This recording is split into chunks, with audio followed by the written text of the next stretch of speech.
Deep time is the concept of geologic time. The modern philosophical concept was developed in the 18th century by Scottish geologist James Hutton. Modern science has since established, after a long and complex history of developments, that the age of the Earth is around 4.54 billion years. Scientific concept. Hutton based his view of deep time on a form of geochemistry that had been developed in Scotland and Scandinavia from the 1750s onward. An understanding of geologic history and the concomitant history of life requires a comprehension of time which initially may be disconcerting. As mathematician John Playfair, one of Hutton's friends and colleagues in the Scottish Enlightenment, later remarked upon seeing the strata of the angular unconformity at Siccar Point with Hutton and James Hall in June 1788. The mind seemed to grow giddy by looking so far into the abyss of time. Early geologists such as Nicholas Steno and Horace Benedict de Saussure developed ideas of geological strata forming from water through chemical processes, which Abraham Gottlob Werner developed into a theory known as Neptunism, envisaging the slow crystallization of minerals in the ancient oceans of the Earth to form rock.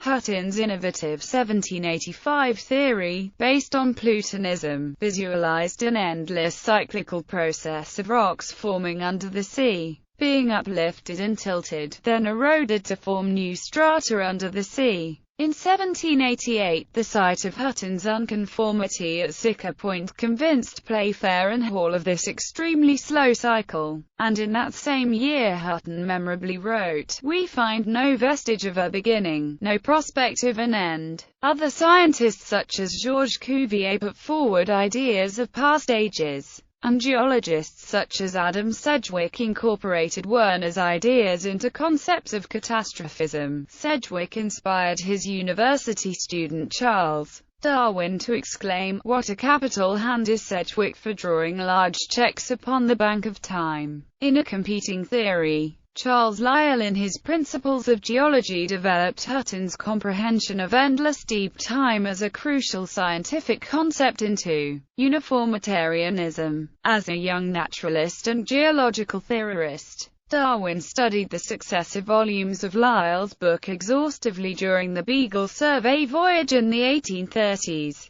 before beginning to theorize about evolution. Physicist Gregory Benford addresses the concept in Deep Time, how humanity communicates across millennia, as does paleontologist and nature editor Henry G. In Search of Deep Time, Beyond the Fossil Record to a New History of Life. Stephen Jay Gould's Time's Arrow time cycle also deals in large part with the evolution of the concept. John McPhee discussed deep time at length with the layman in mind in Basin and Range, parts of which originally appeared in the New Yorker magazine. In Time's Arrow time cycle, Gould cited one of the metaphors McPhee used in explaining the concept of deep time. Consider the Earth's history as the old measure of the English yard, the distance from the king's nose to the tip of his outstretched hand. One stroke of a nail file on his middle finger erases human history. Concepts similar to geologic time were recognized in the 11th century by the Persian geologist and polymath Avicenna, and by the Chinese naturalist and polymath Shen Kuo.